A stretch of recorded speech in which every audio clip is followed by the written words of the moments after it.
Folk horror has always been a genre that thrives on atmosphere, mystery, and a slow burn buildup. It's the kind of horror that doesn't rush to reveal its secrets but lets them unfold in an unsettling way. The tension comes not just from what you see, but from the things left unsaid, the eerie silence and the creeping dread that builds. But sometimes that slow burn can start to feel like it's burning out, and you're left wondering if the payoff is ever going to come.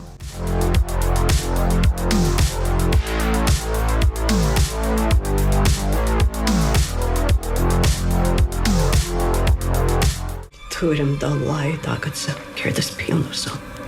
Tá clátha am ar finos. No I'm ready, you must be fair. Walk to a good pilly. Tá tú grímáil ar tain.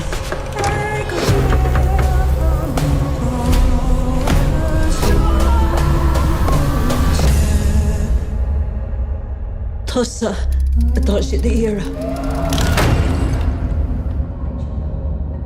Hey everyone, welcome back to the channel. Today I'm reviewing Fréwaka, the new Irish folk horror film from Shudder, directed by Aislinn Clarke and starring Clare Monnelly and Bríd Neachtain. Folk horror isn't a genre we get a ton of releases for, so I was really curious to check this one out, especially because I'm not very familiar with Irish folklore. But before we jump into the review, don't forget to hit that like button and subscribe to stay up to date with all my reviews and content. And if you want to support the channel, check out my Patreon. For just $1 a month, you can help me keep creating, and for $5 a month you get to request a review. I'd really appreciate it, and it's a great way to get involved. The story follows Shu, a primary care nursing student who shortly after the death of her estranged mother takes a placement in a remote Irish village to care for Peg, a reclusive elderly woman. Peg, haunted by her traumatic experiences in a Catholic asylum, lives in fear, and the house in the woods holds dark secrets. As Shu settles in, Peg's growing paranoia starts to affect her, and Shu's own troubled past begins to resurface, intertwining with the mystery surrounding Peg and the eerie environment they share. One of the standout elements for me was the performances. Clare Monnelly does an incredible job portraying Shu's emotional weight. She sells the trauma behind her character's eyes, and you really feel for her, especially as her past starts to catch up with her. On the flip side, Bríd Neachtain as Peg brings a lot of mystery and tension to the table. She plays it so well that you're never quite sure if you can trust her, which adds a lot to the unsettling atmosphere of the film. Visually, the movie does a great job with creepy imagery. From religious symbols to strange costumes, the film has a unique eerie aesthetic that adds a lot to the atmosphere. There's something unsettling in almost every frame, whether it's the old house or the odd rituals that start to unfold. And I have to mention the use of the Gaelic language throughout. It's not something you hear a lot in films, even in Ireland, and it was cool to see a dying language represented in such a prominent way. It gave the film an ancient cultural feel that really tied into its folk horror elements. Now for what didn't work for me, unfortunately the pacing really dragged the movie down. It's one of those films where the slow burn kind of just feels like it's burning out. The film takes its time, but not in a way that builds tension, more in a way that kept me bored throughout much of the runtime. I'm not against slow-paced horror, but this one just didn't click for me. Maybe if I had a better understanding of Irish folklore, I could have connected the dots better, but as someone unfamiliar with the subject, it left me feeling lost. I was waiting for something to happen, and when it did, it felt like it came too late. The ambiguity of the story also didn't help. There's a lot of mystery, but without a clear understanding of what's going on, it just felt like an exercise in confusion. I like a good sense of mystery, but this one just kept me in the dark and not in a way that felt rewarding. At the end of the day, Fréwaka had some great performances and some visually striking elements, but the slow pacing and heavy ambiguity kept me from fully enjoying it. Maybe if you're familiar with Irish folklore, this movie would resonate more with you, but for me it just didn't quite work, and I'm giving Fréwaka